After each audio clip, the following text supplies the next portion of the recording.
I had admit that when I was doing the research for this, I had trouble identifying you two apart at first. Yeah. And then in the movie, he's playing a version of you, correct? Totally. Yeah. Yeah.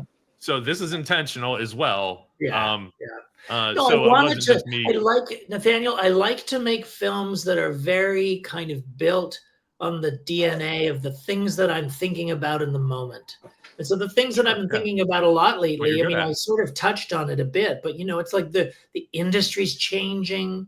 It's a frustrating thing in some ways, that movies are dying a little bit. It's becoming more of a streaming world. It's becoming more of a series world. Budgets are getting bigger. Budgets are getting smaller. I think about all that stuff, and it's changed how I approach my work. And I feel like I wanted to make a movie about that, but I didn't want to make a movie about a filmmaker. I wanted to make it about something that I feel has a parallel to filmmaking, which is architecture. Architecture is a field that requires infrastructure the way film does.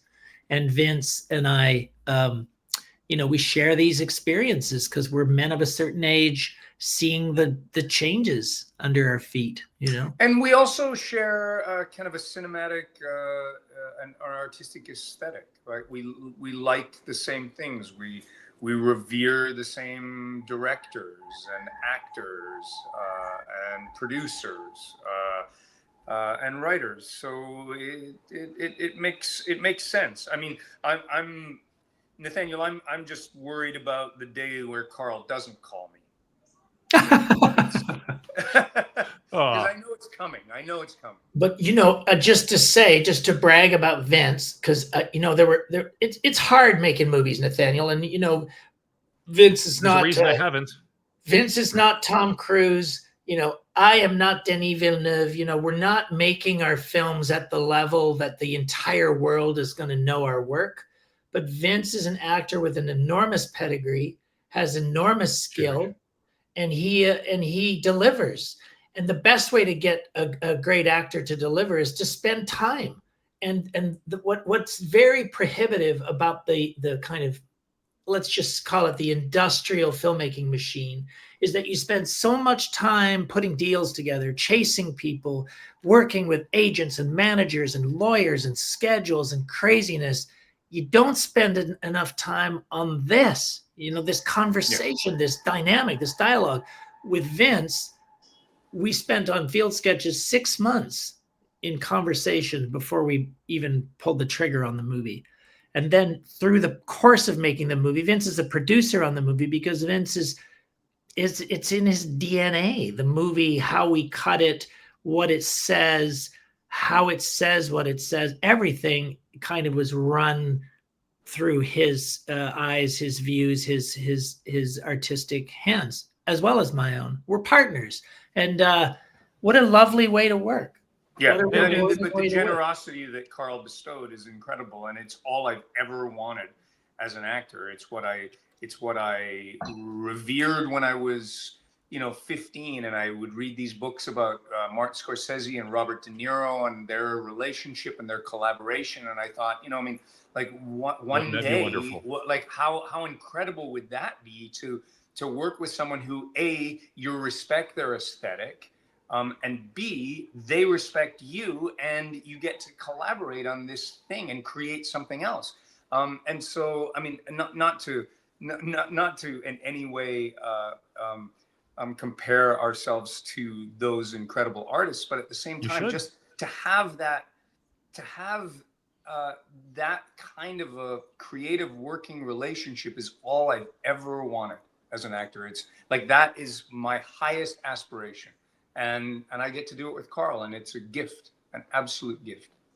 That's amazing. Hey, real quick question. Sorry, this is Zaz jumping in.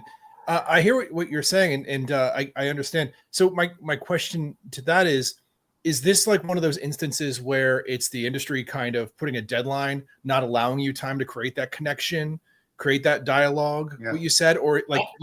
I think there are firewalls, Zaz. I think there are firewalls around what is called marquee talent. I mean, I've had a lot of experience with marquee talent. I mean, not a lot, but enough to be able to talk pretty openly about it. And my best and most wonderful younger years experience was directing Sir Ian McKellen. And when I met Sir Ian McKellen, he just happened to be, because life is like this, he just happened to be shooting one of those X-Men films, and he shot 1 day a week. And he lived in a beautiful house with a view of the ocean in the same city that I was living in. And the rest of the week, he wanted to do something.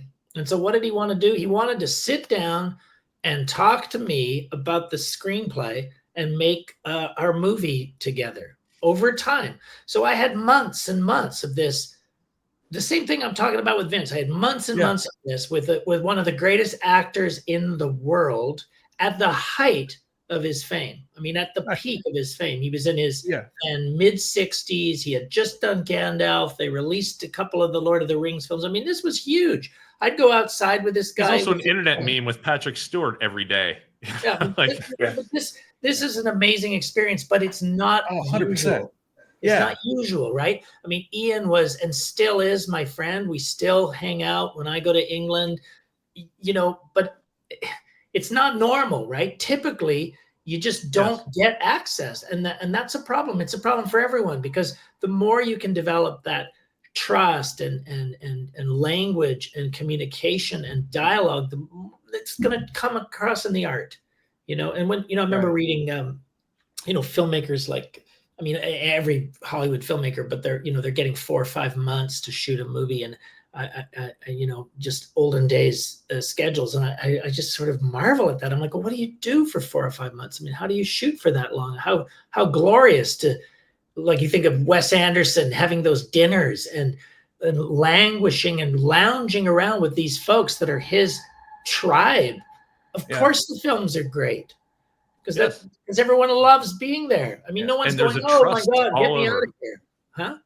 There's just trust all over. And if you have the right people and you trust them, and that trust is well placed, what can't you do? You guys have probably watched the Seth Rogen show, you know, The Studio, but you can see he's making fun of all this stuff. But the Studio TV series is actually I haven't seen it yet. Well, it's pretty true, right? If you watch it, I hear it's 100% accurate. Is one of those things like everybody who's been in those rooms knows what he's telling you the truth. There's all this monkeying around. There's all these distractions, and none of this has anything to do with the art. Look, respect. I realize that in the world, when I talk about film and what I'm interested in and what my taste is, I'm like probably in this little 3 to 5% zone. Like most people like big commercial films. Most people like, you know, mainstream entertainment. That's what they want to see. I respect that. That's not what I make. I mean, that's not what I'm interested in. What I'm doing with Vince is personal.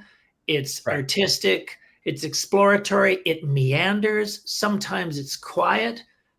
Hopefully it's not too boring, but my heroes are Mike Leigh, John Cassavetes, Ken Loach, you know, filmmakers that make socially responsible stories about real people living real lives. That's what I'm interested in. And there isn't enough of that in the world, and there's not enough money for that in the world. And, you know, so you got to come up with other ways. That was actually going to answer my follow-up. Sorry, Nathaniel, I didn't mean to jump in, but I was going to say you were talking about losing a lot over time. You know, so the industry is losing, you know, bits and pieces of its personality, or changing its workflow, its process. What would you guys bring back if you could? You know, other than the fact, you know, like if I could have a 6-month movie shooting next door, and now I can make Torch Song Trilogy because Sir Ian's right next door. What else could you? What else would you want to bring back subtly? Harvey Firestein reference. Yep. Yeah. You know, well, I'll tell you what I'd bring back instantly, and it's been lost in the pandemic. Is I mean, I don't know how many people know this who are not in the business, but it used to be that you would get an audition as an actor, and you would go into a room and you would meet a director and a producer, and you would read the scene for them, and then they would give you notes, and then you might do it again, and if they weren't interested in you, they'd say goodbye. And since the pandemic, that has completely shifted. It's a 100% shift in that world. And now that never happens. You never meet anyone. Everything is done by self-tape. So you sit in your house, you learn the lines, you set up your Zoom, you record yourself, you send it off, and you never hear another thing. You never meet a person. No feedback. There's no feedback. You have no idea. It's like you send everything into soul a vacuum. killing.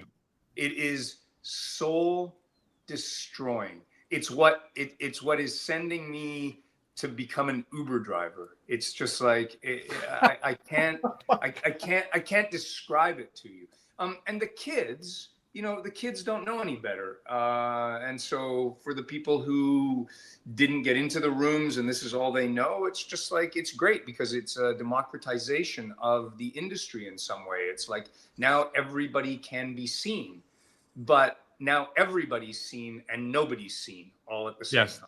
That's the one thing I keep running into. To me, it speaks to a larger question for me when I hear Vince talk about this stuff and what's missing, that human interaction.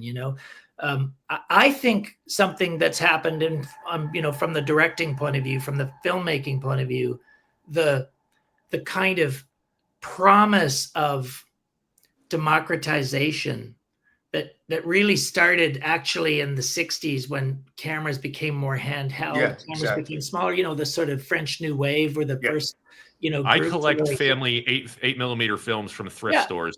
Everybody who had a camera were telling stories, even if they were bad at it. And I love watching these old films. So I know what you're talking about. And that promise became went on steroids with digital, and the digital technology has gotten so good. And now everyone everywhere has access to significant image making tools, right? So you'd think it would be great for the business in a way, that there would be more filmmaking, more venues, more people discovering they can. But what you've got is a lot of there's a lot of filmmaking. The festivals are overrun with programming. They're getting 5,000-10,000 submissions. Every little festival is getting just inundated. They start charging a lot of fees. They're making $50,000 off of submissions. This kind of thing. So you think it's made it very competitive. A lot of these films never see the light of day, and then weirdly there's this kind of firewalled industry that's made up of the big budget stuff where the movie stars are in play and everything is scaled up. You've got movies being made for $300 million. You've got, I go out and work day calls sometimes still in lighting. And I was out on the Tron, the latest iteration of the Tron series. And the amount of money I saw pouring down the drains was just incredible. I mean, these people are really, really skilled. The workers are really, really skilled. The equipment is top notch, but there are truckloads of things that don't get used. It's scaled up at a rate that just is mind numbing. And I look at this stuff and I go, I don't understand, So to me, what's missing, there's this kind of place where Vince and I work, which is where people interact and exchange with other people, artistic people, over a long period. And every time you talk to a real independent filmmaker, they're celebrating this kind of narrative of experience and connection with other people. That's really beautiful. And I think, there's a wealth of that kind of filmmaking out there, but it's starved for access to screens, really. I mean, you can do your own YouTube channel, but it's tricky. It's it's hard to be seen on YouTube.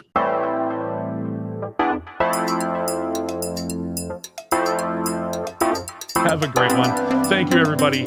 Have a wonderful night. Be safe out there. Treat each other well.